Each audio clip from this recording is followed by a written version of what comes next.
나야가라 폭포를 관광한 적이 있습니다.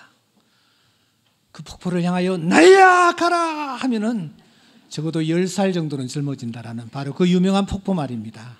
네, 이 폭포는 아시는 대로 미국과 캐나다 국경에 인접해 있습니다. 그래서 한쪽은 미국이 또 한쪽은 캐나다가 운영을 하고 있습니다. 그래서 미국 쪽에서도 진입이 가능하고 캐나다 쪽에서도 진입이 가능합니다. 그런데 미국 쪽에서 이 폭포를 향해서 진입해 갈 때에는 이 폭포의 상류 쪽으로 난 길을 통해서 진입을 하게 됩니다. 가다 보면은 지구 전체 담수량의 20%를 차지한다라는 그 오데오 있지 않습니까? 그 오데오로부터 나야가라 폭포 쪽으로 나야가라 강을 이루어서 엄청난 물결들이 흘러내려가는 것을 볼 수 있습니다. 그런데 어느 지점에 가다 보면은 이쪽 끝에서 저쪽 끝까지 긴 줄이 이렇게 물결 위에 쳐져 있는 것을 확인할 수가 있습니다. 여러분, 그 줄이 의미하는 바가 무엇일까요? 이제 이 지점 이상으로는 절대로 넘어가지를 말아라. 이 지점을 넘어서는 날 당신은 물결에 휩쓸려서 저 거대한 폭포, 아파트 17층 높이의 저 폭포에 떨어져서 생명을 잃는다. 그러니까 이 선 이상은 절대로 넘지 말아라. 그 누구든지 배든지 그 무엇이든지 이 선을 넘어서는 되지 않는다 하면서 이 줄을 쳐놓았던 것입니다. 우리가 살고 있는 이 우주, 광활한 우주입니다. 그런데 이 광활한 우주에도 이와 같은 줄이 쳐져 있다는 사실을 여러분 아십니까? 이름하여 사건의 지평선이라는 것입니다. 이벤트 호라이즌, 줄이 쳐져 있습니다. 왜냐하면 거대한 블랙홀이 존재하고 있기 때문입니다. 이 블랙홀은 모든 것을 다 빨아들입니다. 태양이든 지구이든 가까이 가기만 하면 다 빨아들입니다. 빛도 심지어 한번 저 블랙홀에 빠져들어가면 빠져나올 수가 없습니다. 절대 빠져나올 수 없는 시공간의 영역입니다. 다행히 우리가 살고 있는 이 지구는 26,000광년 떨어진 곳에 있기 때문에 그래도 이 안전하게 이 지구가 공전자전을 하고 있는 것입니다. 보시는 대로 이 블랙홀은 도넛 모양을 하고 있는 것으로 파악되고 있습니다. 방금 여러분들에게 보여드린 저 사진은 2022년 작년도에 촬영한 블랙홀입니다. 오늘 성경에는 무저갱이라는 것이 등장하고 있습니다. 무저갱과 이 블랙홀을 동일 선상에 놓을 수는 없습니다. 하지만 분명한 것은 우주에 블랙홀이 존재하듯이 무저갱도 분명히 존재한다라는 것입니다. 때문에 성경은 무려 9번이나 무저갱을 언급하고 있습니다. 그리고 그 무저갱이 어떤 것인지에 대하여서도 상세하게 설명을 하고 있습니다. 여러분 9장 2절을 한번 보십시다. 무저갱을 여니 그 구멍에서 큰 화덕의 연기 같은 연기가 올라오며 해와 공기가 그 구멍의 연기로 말미암아 어두워졌더라. 황충이 연기 가운데로부터 땅 위에 나오며 그들이 땅에 있는 전갈의 권세와 같은 권세를 받았더라. 이 짧은 표현은 무저갱이 어떤 모습을 하고 있으며 무저갱에서 어떤 일들이 일어나고 있는지를 우리에게 잘 보여주고 있습니다. 여러분 2절에 보시면 그 구멍 하는 이 표현을 놓쳐서는 되지 않습니다. 아비쇼스라는 이 무저갱이라는 이 단어는 무한히 깊은 구덩이랍니다. 측정할 수 없는 깊은 곳, 악마가 거처하는 곳, 뭐 이런 뜻으로 이 아비쇼스라는 단어가 쓰여지고 있는데, 구멍이 우리가 지금 나누고 있는 이 무저갱의 모습이 어떠한지를 우리에게 알려주는 것입니다. 한마디로 끝없는 구덩이입니다. 한 번 떨어지면 영원히 그 누구도 그 무엇도 여러분 거기에서 빠져나올 수 없는 깊은 구덩이입니다. 그래서 욥기서 7장 9절에 보시면 욥이 이 구덩이를 사람이 한 번 들어가면은 절대 빠져나올 수 없는 곳이라고 묘사하고 있습니다. 2절과 3절을 다시 보시면 큰 화덕이랍니다. 화덕. 예, 대장간에 있는 화덕일까요? 저 포스코에 있는 크대하고 큰 이 용광로, 비교할 수 없는 큰 화덕입니다. 황충, 연기는 불을 연상케 하죠. 그리고 전갈, 이 절지동물인데 아주 독성이 강한, 물리면은 즉각 생명을 잃는 그런 이 절지동물이 여기에 등장을 하고 있습니다. 전부 다 은유적 표현인데 한마디로 그 무저강 안에서 어떤 일이 일어나고 있는지 정말 무시무시하고 음산하게, 그러면서도 말로 형언할 수 없는 고통이 가해지는 어떤 곳으로 무저갱을 표현하고 있습니다.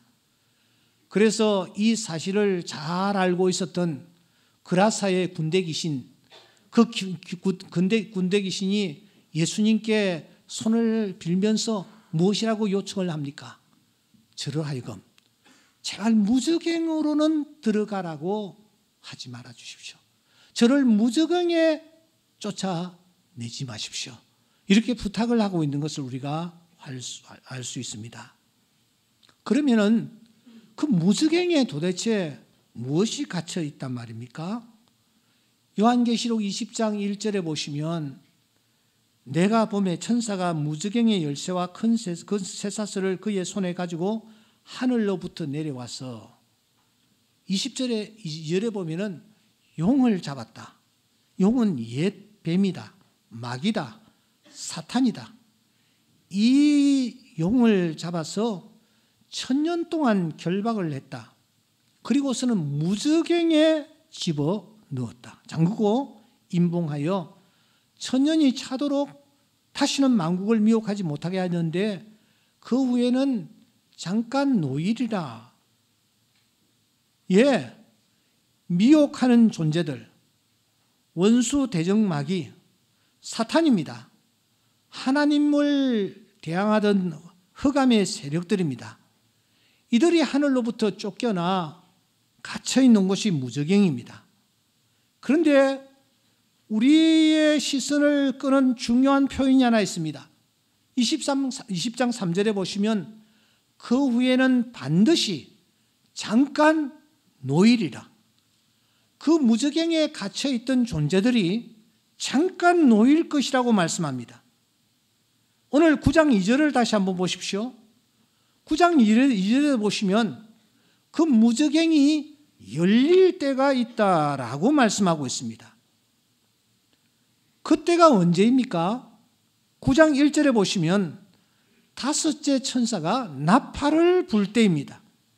그때의 2절 무저갱이 열리는 것입니다. 뚜껑을 열어 젖힙니다. 그때에 어떤 일이 일어납니까? 여러분 계시록 8장의 마지막 절을 한번 보십시다. 8장 13절에 보시면 큰 독수리가 하나 나타납니다. 그리고 큰 소리로 이렇게 소리를 지릅니다. 땅에 사는 자들에게 화가 있으리라.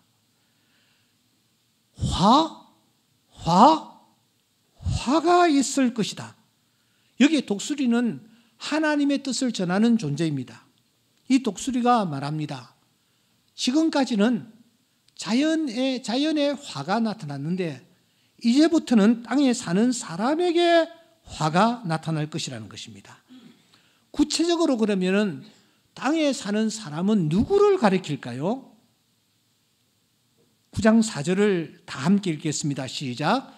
그들에게 이르시되 땅에 풀이나 푸른 것이나 각종 수목은 해하지 말고, 그 다음에 중요합니다. 오직 이마에 하나님의 인침을 받지 아니한 사람들만 해하라, 그렇게 말씀합니다. 그러니까 8장 13절에 땅에 사는 사람들은 구체적으로 어떤 사람들이냐면은 이마에 인을 맞지 아니한 자들입니다. 이마에 인을 맞지 아니한 자들에게 무저갱에서 빠져나온 존재들이 달려듭니다.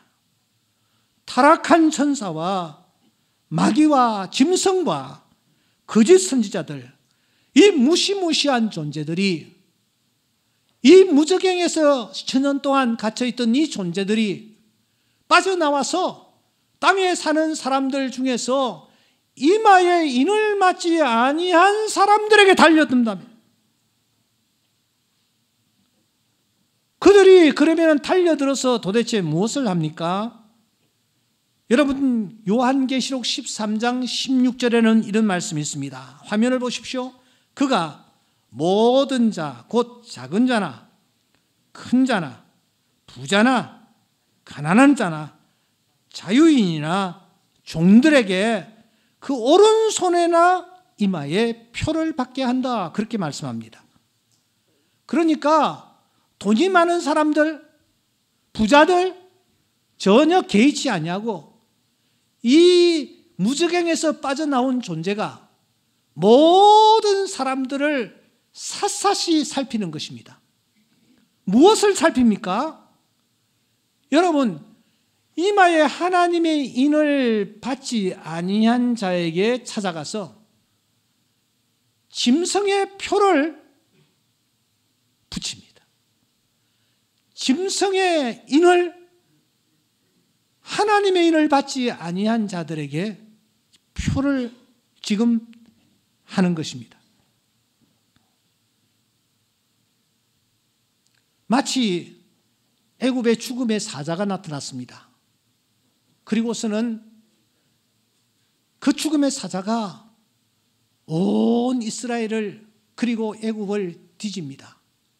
이스라엘 백성들의 집에 들어가 피가 문인방과 문설주에 발려져 있는 집은 넘어갔습니다. 하지만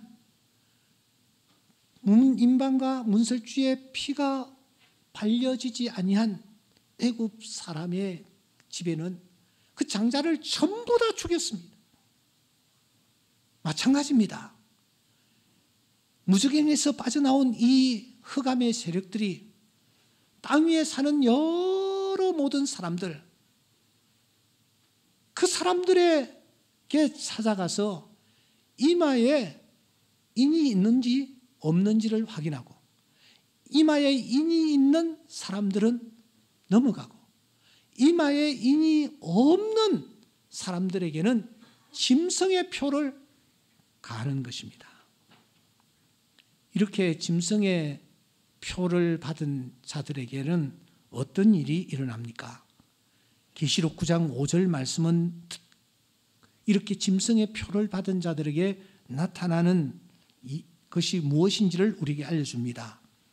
그러나 그들을 죽이지는 못하게 하고 5달 동안 괴롭게만 하게 하시는데, 그 괴롭게 함은 전갈이 사람을 쏠 때의 괴롭게 함과 같더라. 여러분, 9장 6절은 이렇게 이어집니다. 그날에는 사람들이 죽기를 구하여도 죽지 못하고 죽고 싶으나 죽음이 그들을 피하리로다. 이보다 더한 표현이 있을까요? 죽기를 구하여도 죽지 못합니다. 죽고 싶지만 죽음이 오히려 그 사람을 피해갑니다. 이런 일들이 짐승의 표를 받은 그런 자들에게 나타난다라는 것입니다. 자, 저를 주목하십시오. 우리는 여기에서 중요한 사실을 확인합니다. 말세가 되면은 사람들이 두 부류로 나뉘어집니다. 한 부류는 인을 맞은 사람입니다. 하나님의 인을 맞은 자들입니다. 한 부류는 인을 맞지 아니한 자입니다. 그래서 짐승의 표를 받은 자입니다. 이렇게 두 부류로 쫙 갈라집니다. 하나님의 인을 받은 자는 하나님이 보호하시고 지키십니다. 짐승의 표를 받은 자에게는 죽고 싶으나 죽을 수도 없는 그런 고통과 그런 괴로움과 그런 아픔 속에 던져진다라는 것입니다. 우리는 여기에서 중요한 질문을 던지지 않을 수가 없습니다. 말세를 살아가는 오늘 나는 도대체 어떤 인을 받고 있는가? 어떤 인을 내 이마에 지금 표하고 있는가? 하나님의 인을 받아 지금 살아가고 있는가? 아니면 그 반대인가? 여러분 옆에 있는 분 이마를 한번 쳐다보시겠어요? 어때 뭐가 보여요? 보입니까?